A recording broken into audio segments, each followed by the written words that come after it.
தொழில் முனைவோர் அனைவருக்கும் வணக்கம். நம்ம இன்றைக்கி ஒரு புது முயற்சி எடுத்துக்கிறோம். இன்றைக்கி வந்து நம்ம ஒருத்தர் வந்து சொந்தமாக ஒரு அக்கா வந்து கடை வச்சு நடத்திட்டு இருக்காங்க. அவங்கக்கிட்ட அந்த கடை வைக்கிறது எப்படி, அதை எவ்வளோ வருஷமாக பண்ணிகிட்டு இருக்காங்க அப்படின்னு சொல்லி அவங்களோட அனுபவத்தை கேட்க வந்திருக்கோம்.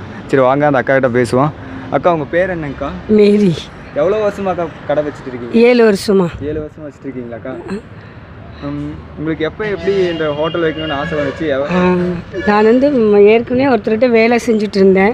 அதில் போதுமான வருமானம் வந்து குழந்தைங்களை படிக்க வைக்கிறதுக்கு அப்போ வந்து போதுமான வருமானம் பத்தில் 2500 சம்பளம் கொடுத்தாங்க. அதை பத்தில். அதுக்கப்புறமேட்டுக்கு வந்து நான் இந்த கடையை வச்சு பசங்க படிக்கிறதுக்கு இது யூஸாக இருந்தது. காலேஜ் பசங்கள்லாம் வந்து சாப்பிடுவாங்க. ஏதோ முடிஞ்ச அளவுக்கு அப்படியே வச்சு ஓட்டிகிட்டு இப்போ 6-7 வருஷமாக அப்படியே போயிட்டுருக்குங்க. பரவாயில்ல. அதாவது மற்றவங்கக்கிட்ட போய் வேலை செஞ்சு கஷ்டப்படுறதோட நம்மளுடைய சொந்த தொழில் இது. எப்படி வேணால் நம்ம வந்து இதை வந்து சரி பண்ணிக்கலாம். அதனால் வந்து அப்படி போயிட்டு இருக்குது.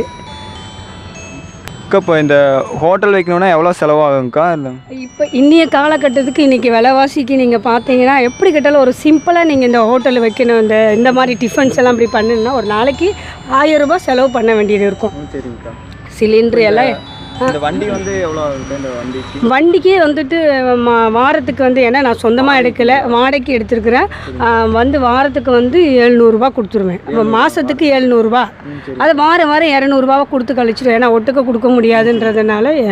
ஹோட்டலில் என்னென்ன ஃபுட்டெல்லாம் வச்சுக்கிறீங்க?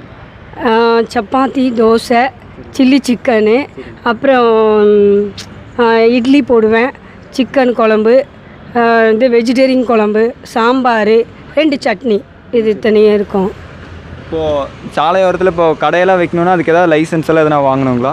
இல்லை, கண்டிப்பாக வந்து ரொம்பவும் அவங்களுக்கு டிஸ்டர்பாக இருக்கிற மாதிரிலாம் நான் போய் வச்சோன்னு வச்சுக்கோங்களேன். ஏன்னா இப்போ வந்து பார்த்திங்கன்னா சாயந்தர நேரத்தில் வந்து ரொம்ப பஸ் வந்து ரொம்ப அதிகமாக இருக்கும் வண்டி எல்லாம். அப்போ அதனால் வந்துட்டு நீங்கள் என்ன பண்ணணும்னு சொன்னீங்கன்னா, அந்த ஓரத்தில் அந்த வண்டி இருக்கிறதுனால ஒரு பக்கமாக இருக்கிறதுனால அவங்களுக்கு டிஸ்டர்ப் இல்லாத இருக்கும். ரொம்பவும் நம்ம போய் யார்கிட்ட போய் இப்போ போலீஸ் வந்து கேட்பாங்க தான், ஏமா இவ்வளோ ஓரத்தில் இப்படி வண்டியே வச்சுருக்கீங்களே கொஞ்சம். இப்போ பார்த்தீங்கன்னா இடையில எல்லாம் தட்டி விட்டுட்டாங்க. இடையில இருந்த பந்தலுக்குந்தெல்லாம் எல்லாமே எடுத்துட்டாங்க. கடை வைக்கிறது வந்து பெருசே கிடையாதுங்க. ஆனால் எந்த இடத்துல வச்சு நம்மளால் மேனேஜ் பண்ண முடியுமோ அந்த அளவுக்கு பண்ணிக்கிட்டோம்னா ஒரு பிரச்சனையும் இல்லை. நீங்கள் எத்தனை மணிக்கு கடை ஸ்டார்ட் பண்ணுவீங்க? எத்தனை மணிக்கு? நான் சாயந்தரம் 6:30க்கு வந்துடுவேன். 6:30க்கு வந்து நைட்டு 10:30 மணி மட்டும் இருப்பேன்.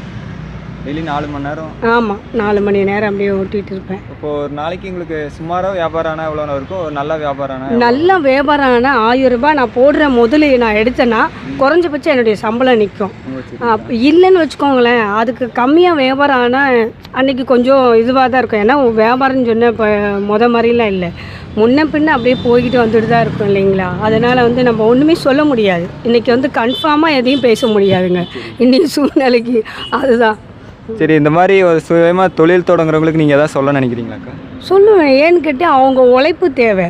ஏன்னு கேட்டிங்களா, நம்ம கஷ்டப்பட்டால் தான். நம்ம வந்து சும்மா உட்காந்துக்கிட்டு ஒரு மாஸ்டர் வச்சுக்கிட்டு, இப்போ இந்த கடையில் போய் நான் ஒரு மாஸ்டர் வைக்கிறேன்னு வச்சுக்கோங்களேன், இந்த கடையில் ஒரு மாஸ்டர் வச்சேன்னா அவருக்கும் சம்பளம் கொடுக்க முடியாது, எனக்கும் சம்பளம் கிடைக்காது, போடுற முதல்ல எடுக்க முடியாது.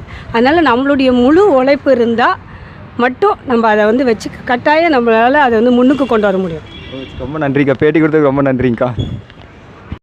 இது ஒரு புது முயற்சி. இந்த முயற்சி நீங்கள் பிடிச்சிருந்து அப்படின்னா கீழே லைக் பண்ணிவிட்டு கீழே கமெண்ட் பண்ணுங்கள் உங்களோட கருத்துக்களை.